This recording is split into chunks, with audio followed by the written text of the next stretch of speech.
May 1943.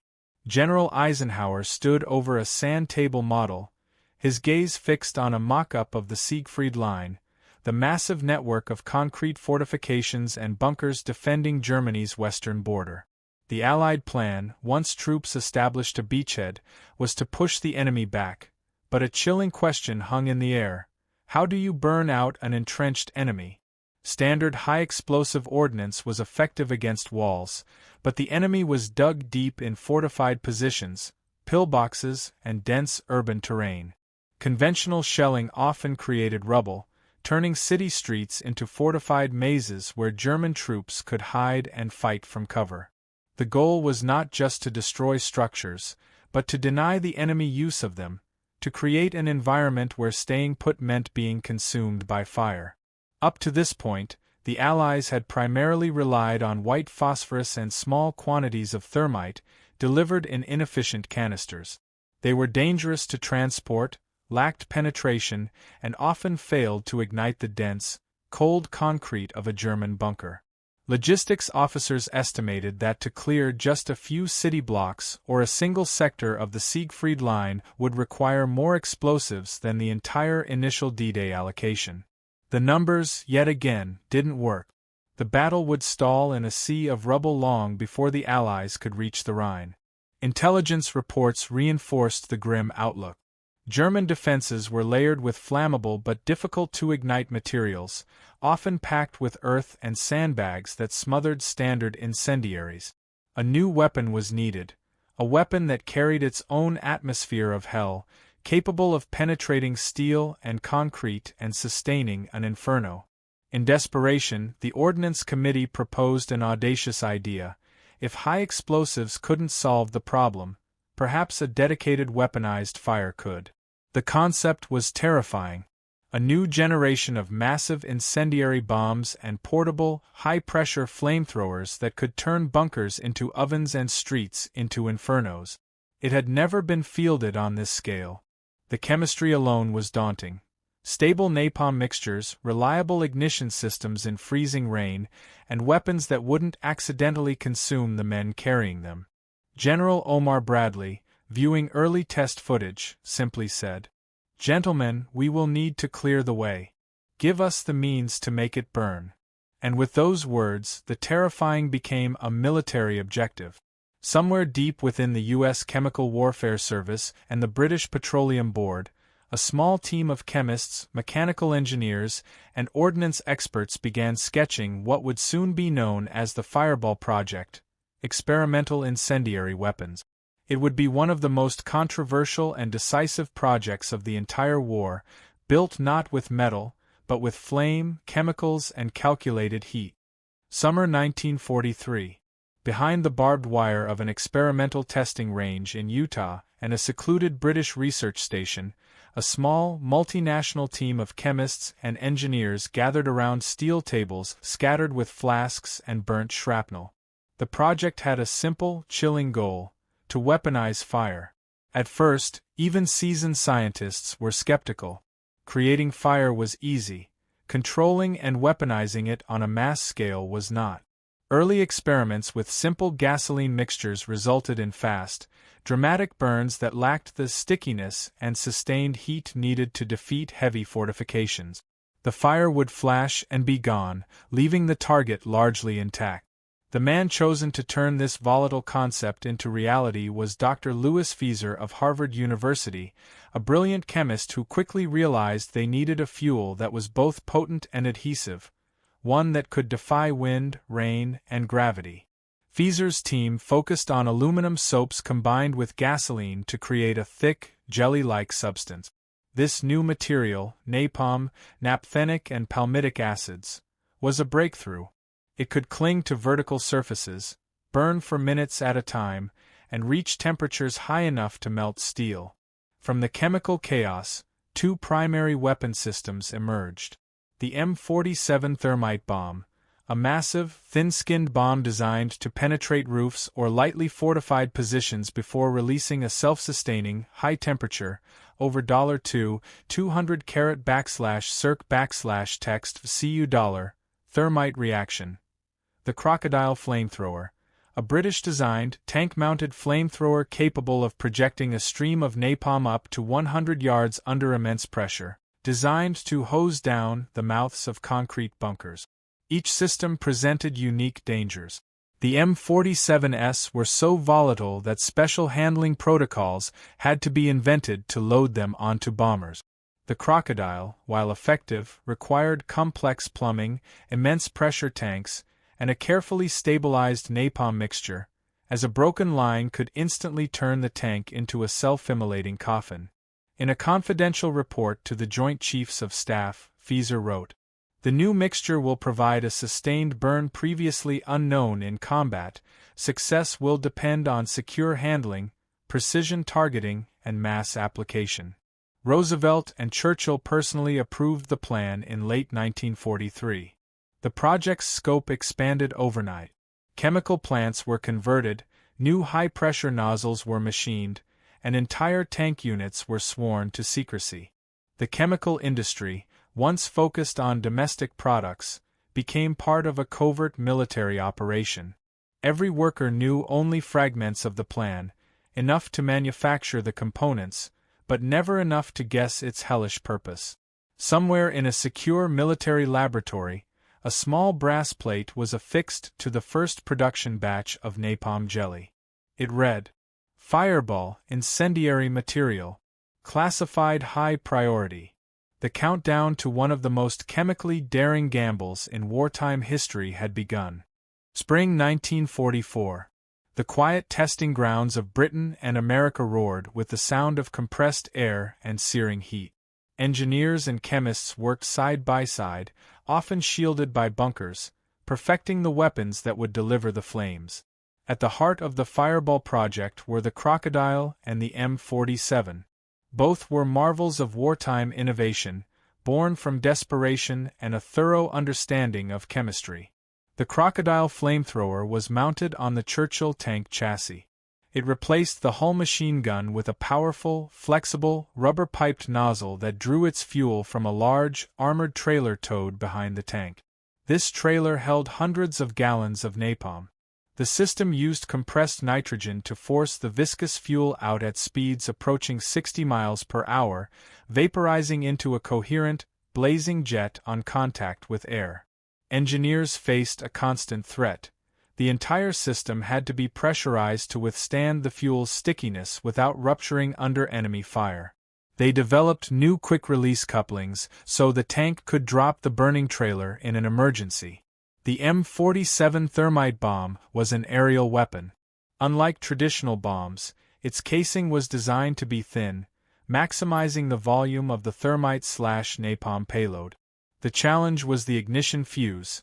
It needed to withstand the massive G-forces of an aircraft drop, penetrate an average concrete roof, and then reliably trigger the highly exothermic reaction. This required precision-engineered safety and arming wires, often taking longer to design than the bomb casing itself. In converted workshops near Southampton, tank specialists and chemical engineers worked through the night. "If we could keep the pipe from blowing up while still hitting the target 100 yards away," one engineer later admitted, "we'd have a winner." Disguised fuel stations, similar to those for Pluto, were constructed near airfields and tank staging areas. They stored the highly stable, gelatinous napalm. To train crews, they developed a chilling target, a replica German pillbox. When hit by a sustained burst from the Crocodile, the thick smoke and resulting heat would clear the structure, making it untenable for any defenders inside. When the first live-fire tests were conducted for high-ranking officers, everyone was stunned. The sheer volume and intensity of the flame were unmatched. Cheers were subdued, replaced by a grim recognition of the weapon's power. It worked. But this was only the beginning. They had solved the engineering and chemical puzzles. Now they had to deploy these weapons in combat conditions, under constant fire, without causing catastrophic losses to their own side. In a war filled with espionage, booby traps, and hidden defenses, secrecy and safety were paramount. Every order was coded. Every M47 bomb shipment labeled as Special Incendiary Device. The Fireball project had moved from theory to terrifying reality. The Allies had built the instruments of an inferno, now they had to turn the tide of battle with fire. Would you like to hear about the tactical deployment of the Crocodile tanks on D-Day or the use of the M47 thermite bombs in the advance into Germany? Late 1943, early 1944. The testing range became a landscape of ruined concrete and scorched earth. What worked perfectly in a chemistry lab often failed spectacularly in the field. The Fireball project engineers learned quickly that heat was a cruel and unforgiving master. The first M47 thermite prototypes proved temperamental. The complex fuse system, designed to delay ignition until after penetration, sometimes failed prematurely. In one early test, a bomb detonated its highly reactive thermite mix while still attached to the wing pylon of a test plane, forcing an emergency landing and teaching a vital lesson about airframe heat shielding. That failure became a lesson in aerospace engineering and payload safety. Crocodile trials presented a different danger: high pressure. The pressure needed to project the napalm far enough to clear a bunker was immense. Hoses occasionally burst, coating nearby equipment in sticky, unignited napalm. The crews, dubbed fire eaters, practiced emergency disconnects and learned to identify the slightest hiss in the pressure lines. One mechanic, burned by a backflash during a nozzle clearing drill, spent weeks recovering. His injury became a mandatory safety briefing for all future Flamethrower crews. Engineers adjusted. They added redundant safety valves to the M47 fuses. They changed the alloy of the Crocodile's steel tubing and designed new, heavy-duty towing hitches for the fuel trailers. Instrumentation was refined. Thermometers to monitor fuel stability, pressure gauges wired into nervous panels, and complex flow meters.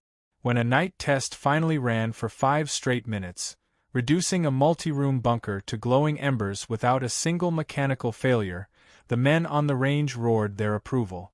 To ensure tactical success, target penetration was crucial. Bombing runs targeted concrete slabs of varying thicknesses, with scientists examining the resulting crater and burn pattern. They learned where to hit, how to fly, and how to sequence the incendiaries with high-explosive ordnance. By spring 1944, the trials had matured into chillingly precise protocols. Crews could fire a sustained, controlled inferno. Bombers could reliably deliver the M47 package. The War Cabinet still spoke softly about the moral implications, but the technical papers, stamped, signed, and reeking of burnt fuel, began to look like blueprints for victory. As D-Day approached, the challenge shifted from engineering to covert deployment. The logistics were immense. Gallons of napalm mixture had to be transported to staging areas, the massive Crocodile trailers had to be concealed, and the M47 bombs needed to be stored in temperature-controlled bunkers. The Crocodile tanks were often wrapped in tarpaulins and disguised as ordinary recovery vehicles during rail transport. Their specialized fuel trailers were hidden inside large, camouflaged wooden crates labeled water storage tanks or heavy artillery parts. Crews were instructed to deny any knowledge of the vehicle's true function, often using the cover story that the trailer contained extra-track components. M47 bombs presented a challenge due to their unique shape and volatile content. They were flown to forward airbases only days before the invasion, often mixed into shipments of conventional ordnance. Ground crews were told they were dealing with a new type of high explosive that required special handling due to a sensitive fuse. This fragmented information ensured that no single person knew the full scope of the payload. Coordination with Allied command was paramount. The use of the incendiary weapons was synchronized with the ground troop advances, ensuring they were available to clear key resistance points. Radio silence was maintained about the specific nature of the ordnance. Every signal about Fireball went through secure, coded lines. The fear was that the enemy, knowing the existence of such weapons, would develop specific anti-incendiary countermeasures. By early June 1944, the first units of crocodile tanks were secretly positioned near the landing beaches, hidden behind hedgerows, and the M47 stockpiles were loaded onto the first wave of bombers. The covert deployment was a psychological game, delivering hellfire to the front lines without the enemy ever knowing the weapons existed until they were actually deployed in battle. June 6, 1944. The moment of truth arrived not for the chemists, but for the combat engineers. The Crocodile flamethrowers were among the specialist vehicles deployed shortly after the initial landing waves, their immediate task being the neutralization of heavily protected beach obstacles and coastal pillboxes. At one crucial sector, a German concrete bunker was stubbornly holding up the advance. Conventional explosives and tank fire had failed to suppress the machine guns. A crew of Royal Engineers, piloting a Crocodile, advanced under heavy incoming fire. They executed a perfectly rehearsed maneuver. The tank swung its powerful nozzle and unleashed a massive, sustained jet of blazing napalm. The flame, impervious to the bunker's thick walls, splashed across the firing port and vent. The intense, suffocating heat turned the confined space inside into a thermal death trap, forcing the defenders to abandon their post immediately, often in flames. The effectiveness was immediate and brutal. Unlike high explosives that left debris and often required subsequent clearance, the fire from the Crocodile sanitized the enemy positions. The psychological impact on German defenders, who had never faced a weapon of this intensity, was immense. Reports from captured soldiers spoke of the dragon's breath and the feeling of being trapped in a metal oven. However, the tanks were vulnerable. Their slow speed and the delicate, pressurized fuel lines made them high-priority target. Several Crocodiles were lost to anti-tank fire, but their success in clearing the toughest beachhead defenses ensured the initial momentum of the invasion. The tanks had proven their worth, transforming entrenched obstacles into immediate routes of advance. As the armies moved inland, the M47 thermite bombs took center stage in the Allied air strategy. Their primary targets were not open fields, but fortified villages, industrial complexes, and dense urban centers critical to the German supply lines. The M47 was often dropped in precision patterns, preceding high-explosive raid. Its purpose was to ignite the interiors of buildings, furnishings, storage, and wooden infrastructure before the He bombs could blast the area into a non-flammable rubble. The thermite core ensured the fire was nearly inextinguishable and capable of melting light metal structures, denying the enemy both shelter and equipment. The use of M47s was a logistical marvel in itself. Bombing crews, flying through heavy flak, had to maintain exact altitude and speed to ensure the bombs hit their designated grid squares. One incident over a key rail yard resulted in a devastating firestorm that immobilized all railway movement for over a week. Commanders noted that one successful M47 strike often achieved the same disruptive effect as a week of conventional shelling. However, the system was not infallible. Extreme humidity or heavy rain sometimes delayed the initial ignition, leading to dud bombs. Furthermore, the massive amount of smoke generated by the fires sometimes hindered follow-up precision bombing raids, requiring complex coordination between flight groups and navigators. The Fireball project had successfully weaponized the air itself, but control over the resulting inferno remained the ultimate challenge. The Fireball project faced relentless challenges that went beyond enemy action. Field maintenance of the specialized equipment was a constant battle. The intense heat of the Crocodile's discharge degraded the nozzle and hose components rapidly, requiring frequent, delicate replacement near the front lines. Engineers often had to improvise repairs using standard vehicle parts and exceptional field welding technique. Supply chain integrity for the napalm was also a concern. The chemical mix needed to be stored and transported at specific temperatures to maintain its viscosity and ensure proper combustion. Any contamination could render hundreds of gallons useless. Dedicated Fireball logistics units traveled separately, ensuring their volatile payload was handled with extreme care, often driving at night to avoid high daytime temperatures. Furthermore, German countermeasures, though late, began to appear. Enemy engineers attempted to fill anti-tank ditches with water or thick mud to nullify the effectiveness of the flame weapons. Allied crews responded by increasing the fuel pressure and trajectory, turning the mud barriers into steam traps and finding new angles of attack. The resilience of the crews, often working in heat that blistered their protective gear, was essential. They developed new drills for clearing nozzle blockages and for repairing ruptured lines under fire. By late 1944, the combination of ingenuity and sheer human determination allowed the fire eaters to maintain the operational readiness of the most demanding weapon system on the European front. The sheer destructive power of the Fireball project inevitably led to ethical and tactical dilemmas within the Allied command.